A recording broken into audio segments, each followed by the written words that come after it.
చూడండి, జీవితంలో ఏదీ శాశ్వతం కాదు. నోరు బాగుంటే ఊరు బాగుంటుంది. ఎవరితోనూ గొడవలు పడొద్దు. నా స్వయం కృషితో ఎన్నో ఆస్తులు మేడలు సంపాదించాను. అవన్నీ చూసుకోవాల్సిన బాధ్యత మీ అందరికి ఉంది.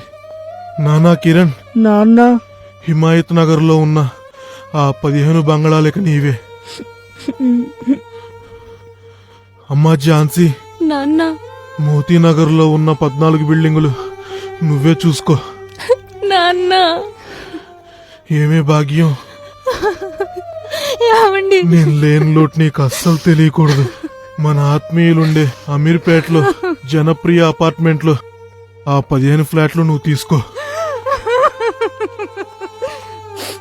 మీరంతా చాలా అదృష్టవంతులు. ఈయన చివరి క్షణంలో కూడా మిమ్మల్ని సంతృప్తి పరిచి వెళ్తున్నారు. ఆయన పనిచేసింది తెల్లారి కట్ల నిద్ర లేచి పాల ప్యాకెట్లు వేసే గిరాకీ కొంపలు.